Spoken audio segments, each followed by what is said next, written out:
everyone. Welcome to the another session of digital signal processing. Today we are going to start a new algorithm that is called as fast Fourier transform. As it has various versions, we'll be discussing decimation in time FFT algorithm in today's session. So what is this fast Fourier transform is all about? In the previous session, we have discussed about discrete Fourier transform, which was used for calculating the spectrum of a signal which has two property, that the signal should have finite number of samples and it should be periodic. So by using the definition, we try to calculate the discrete Fourier transform of a given sequence of say number of sample n. Fast Fourier transform is another algorithm to calculate the DFT, and we'll see that it is a method which helps us calculate these DFT in a fast way. Fast in the form of that it consumes less time. Also, the computation which is required also reduces, and memory requirement is also less. So when we talk about this FFT, because that this algorithm efficiently computes the discrete Fourier transform for any sequence xn. So by definition, as we know, taking DFT of a sequence xn is simply summation for 0 to n minus 1 if I have the length of the sequence as n, and this exponential factor is represented as e raised to the power minus j 2 pi nk by capital N, where both the variables, this k and small n, they have n number of sample. So we say that we have to summate a sequence from 0 to n minus 1. Now, exploiting the property of this exponential factor, we are able to design an algorithm which computes the same output in a fast way. So what do I write? I represent this exponential factor, that is e raised to the power minus j 2 pi by n, as wn, and I name this wn as twiddle factor.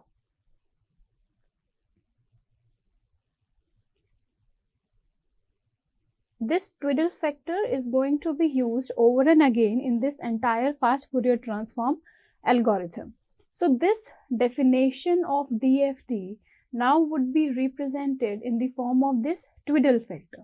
So this is being represented here as this. The exponential has been replaced by wn, minus j 2 pi by n is this factor, and what I am left is the capital N, small n, and this k. So this wn nk is the factor that I am going to use in the definition of DFT to exploit its property. And when I talk about inverse Fourier transform, the only sign change would be there. If I am using wn nk positive power in DFT, then I'll be replacing this sign with a negative sign when I start calculating IDFT. So you'll see that in the direct definition of DFT, this exponential was negative, but here when I replace it with this W factor, it has now become positive. Similarly, the inverse definition of any transform has a positive sign, but here when I'm talking about this twiddle factor, this inverse would now have a negative sign. So these things have to be remembered when I'm calculating this fast Fourier transform.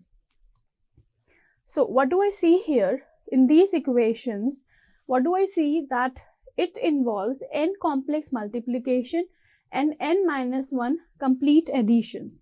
Here in this equation, when I open up this summation of xn e raised to the power this factorial, so this factor has to be solved from 0 to n minus 1 for every sample of the k ranging from 0 to n minus 1.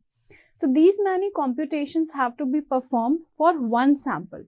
So if I have n samples, then to calculate DFT, I have to perform n square multiplication and n into n minus 1 complex additions are required. So that means if n is 4, then n square corresponding to 16. So these many multiplications would be required to solve DFT for this particular sequence. So as the number n increases, like in the real time when I'm talking about n, this is number of the sample that I'm receiving for my signal, which may be 128 as well.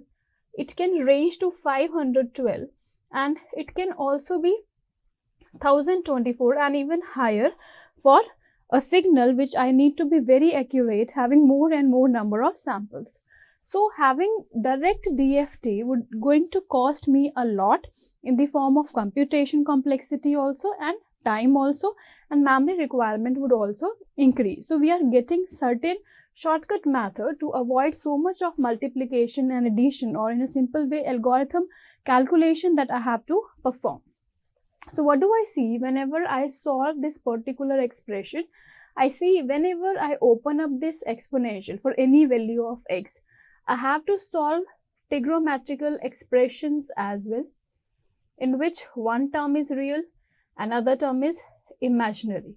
So in addition to only multiplication and addition, I have to solve the trigonometrical values for every value of x cosine x and for every value of x sin x, and then again I have to perform multiplication with the real factors and imaginary factor, and they also have to be added. So irrespective of this calculation, my calculation is going to swam up to a very high number. So what efforts am I taking to reduce this computation? So the twiddle factor that we have been discussing in the previous slide, I'm going to exploit its two properties. What are those two properties? First is symmetry property and another is periodicity. Symmetry actually is the anti-symmetry. Like if I talk about two samples of W, 0 and 1. So what do I say? Whatever value, say x, comes out for W0, for W1 it would be minus x.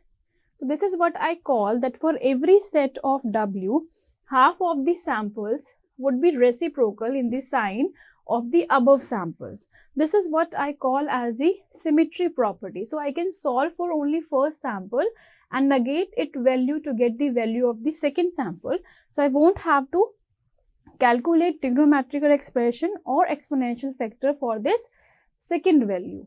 Or if I have say 4 samples, 0, 1, 2 and 3, then half of the sample, whatever value it has, say it is x, it is having value y, then what do I see? This is minus x and minus y.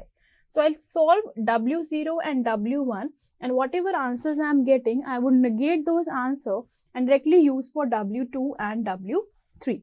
So this is what is the symmetry property. So those calculation of trigonometrical expression would be reduced to half if I am able to use this symmetry property of this twiddle factor. Second thing is the periodicity. So if I have calculated these 4 samples or these 2 samples, and I have to calculate the other samples, say second factor of W2 and third factor of W2, what do I see? That these values would start repeating after this value. That means if I have 2 samples, n is equal to 2, then after n is equal to 2, the third, fourth value would be the same as the above value. For n is equal to 4, another set of value if I start calculating, that would have the same value. So the sequence that is generated for this twiddle factor follow the periodicity property. So I need to calculate this twiddle factor for 2 point, only 2 samples have to be calculated. For 4 point, 4 samples have to be calculated. Other samples would be same as of the previous set values of W. So when I'm designing this fast Fourier transform, I'm going to exploit these two properties to reduce my computation task. Now this FFT algorithm is categorized as radix 2, or it can be better written as radix n. The algorithm that we'll discuss would be radix 2. So first let us understand what this radix means. By adopting this divide and conquer approach, whatever number of samples we have n, we are going to subdivide them into smaller set, say n1 and n2. That's why I'm able to generate a new algorithm which is computationally efficient. So if I have this n, I have to factorize this n into different factors, keeping in mind that these factors should be equal. So if I have n is equal to 4, then it should be factorized as 2 into 2. 2 sets having 2 samples. x1, x2, y1, y2. So if I'm dividing it like this in equal number of the factors having equal number of this particular value, this is 2 raised to the power 2. So this base is 2. I call it as radix 2 algorithm. Similarly, if I take another example, if this is 9, the value of n is 9, the factors that I can create, the equal factors, is 3 into 3. So in that case, the radix would be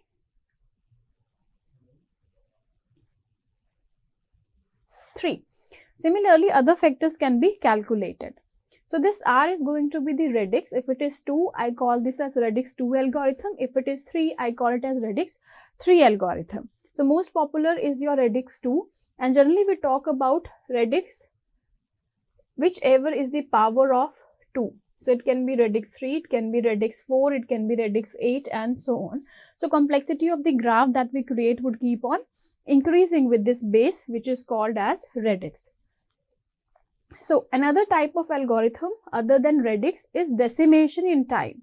So we have two type of algorithm, decimation in time and another is decimation in frequency. So number of samples that we are going to divide for using divide and conquer approach, if they are time domain sample, I explain it as decimation in time. If they are frequency domain sample, they are used as or named as particular factor decimation in frequency algorithm. So we'll discuss them one by one, starting with decimation in time, and basically we'll be discussing the example of base 2 factors. So that algorithm would be called as radix 2 algorithm. So that algorithm can be represented as 2 raised to the power L. L can be any number, 1, 2, 3 and so on. So what I have to do, I have to decimate the sequence. Decimating a sequence means I have to break up that sequence into 2 n by 2 point sequences. And another thing, those sequence should be even numbered sequence and odd number values of xn. For example, if I take a matrix value xn which has say 8 number of samples, x0, x1, 2, 3 till 7.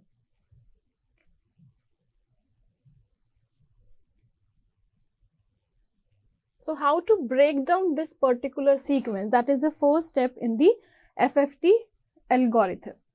I have to make set of 4, 4. If there are 8 samples, the first step is creating the samples which have a size of 4 and 4. And second thing that I have to keep in mind, that one should be odd sequence and another should be even sequence. So even and odd would be identified by the places. Places means this is 0th place, this is first place, second, third, fourth, fifth, sixth and 7th. So these places are even or odd. So let me take out the even places. That means 0th, 2nd, 4th and 6th. This is going to make my first sequence. x0, x2, x4 and x6, and remaining samples are my odd places, that is 1, 3, 5 and 7. So second set of algorithm would be 1, 3, 5 and 7. So this is my first stage of decimation, in which I have divided my sequence n into 2 sequences of size n by 4 or n by 2, half and half sequence.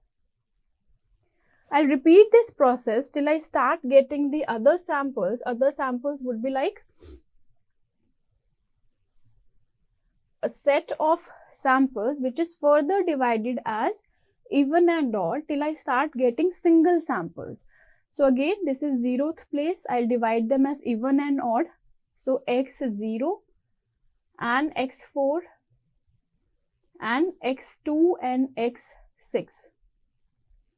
This is another step of decimation. Same thing would be repeated here. 1 and 5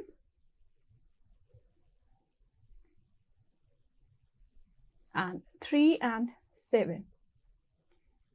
So this is dividing n into samples of n by 4 and n by 4, having 2 samples of each sequence.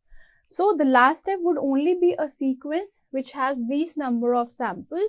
That means the arrangement of samples that I'm going to use is x0, x4, x2, then x6, x1, x5 after last stage of decimation, x3 and x7. So this is my final sequence that I am going to use for calculating the DFT using the algorithm, that is DIT algorithm of fast Fourier transform.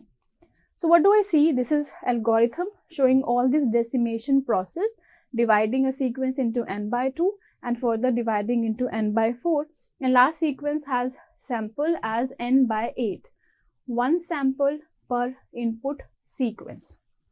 So with the name of algorithm, this is my first sequence. I'm dividing into even number of samples and odd number of samples. So I'm getting these 2 summations. Then to represent even samples, I'm substituting n is equal to 2r, and to represent odd samples, I'm representing n as 2r plus 1. So substituting these values here, opening up the summation in a form that I get a precise representation. And wherever I see this twiddle factor, I can solve for certain values of twiddle factor. This is a representation that W2n is equal to Wn by 2. That is, I am exploiting the symmetry property of twiddle factor here to solve this algorithm.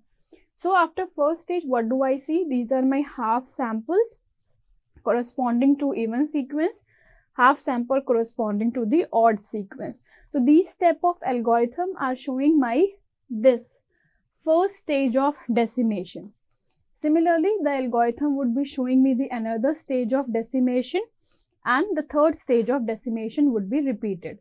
So what do I see here? If I'm solving for n is equal to 8, I must know all the values of the twiddle factor to make up the graph. So if it is a 2-point graph that I want to create, then I must know W0 and W1.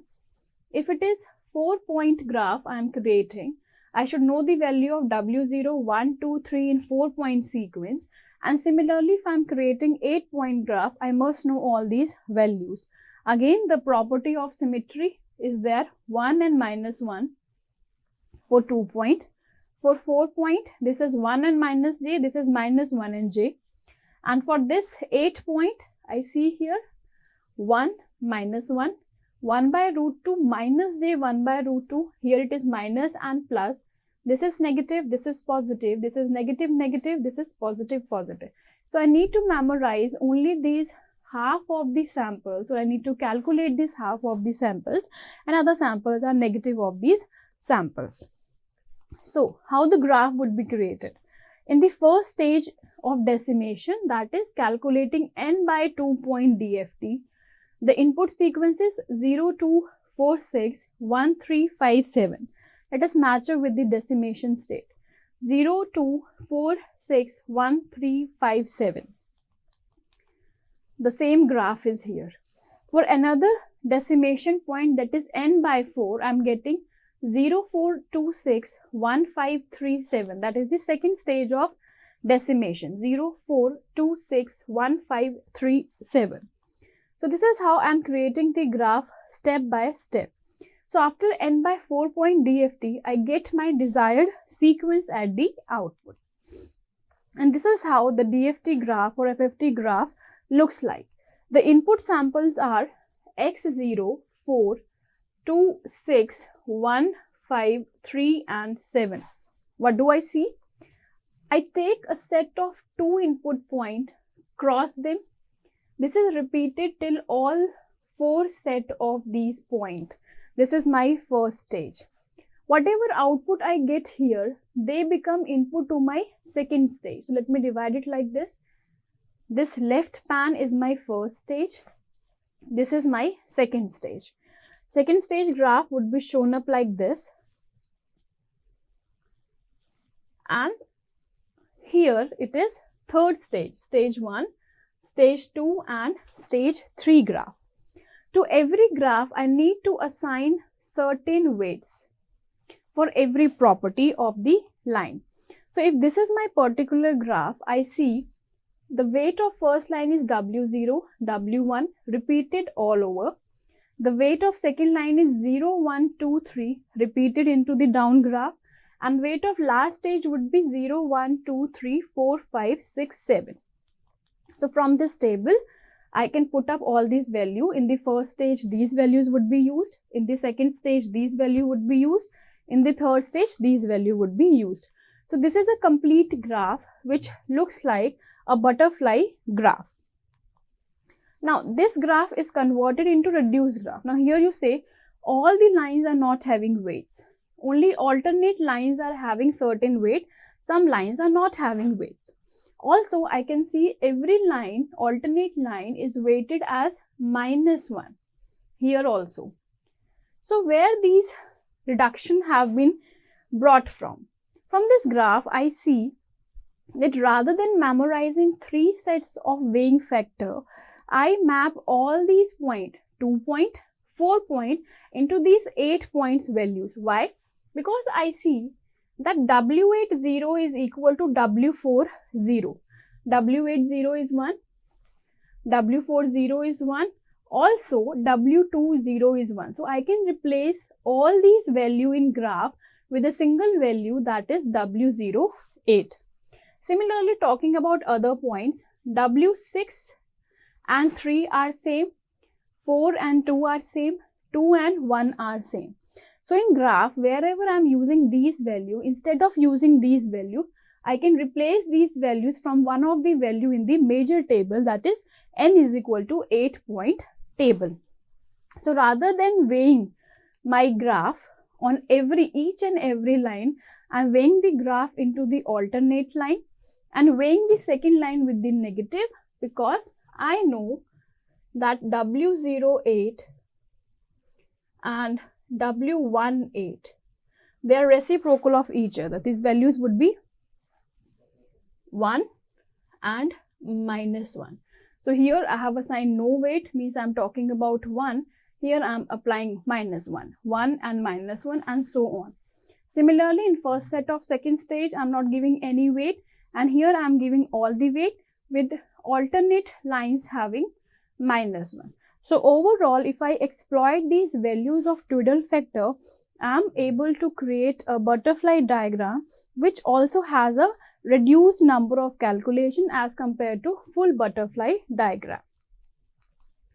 So let us see, this is again a 16-point diagram. If I am capable of doing a 4-point diagram, I can create 8-point diagram, and from 8 point, I can create a 16-point diagram as well. So let us see here for 4-point FFT, how the graph would be created. So for 4-point FFT, what I have to do, I have to create 4 parallel lines. 4-point would have only 2 stages. 4 would be divided into 2 and 2, and these samples would come in a sequence. So there is only one stage of decimation. So what I have to do, these 2 sets would be crossed. That is my first stage, and then alternate stages would be crossed. That is my second stage. This is a graph which is showing up my 4-point DFT butterfly diagram. The arrows are important because these 2 signals would be multiplied and a value would be obtained here. This and this would be multiplied, a value would be obtained here. Same would be repeated downwards. This and this would be multiplied to get a value. This sample and this sample would be multiplied to get a value. This and this would be multiplied. Similarly, this and this would be multiplied. Whatever values I am getting here, they would become input to the second stage. Now, how the weight have to be assigned? This is a 2-point graph. Alternate -1. Here -1 in the lowest branch. And then how the weight have to be assigned? After this multiplication, see in the main diagram, what I am seeing, I am applying up the weights here, particularly in the input sequence. So alternatively, I can assign the weights here, here, here and here. So weights would be like 0 and 1, 2 and 3. So this would result into my 4-point DIT-FFT algorithm. Looking at this particular graph, the final graph which I am going to obtain would be appearing like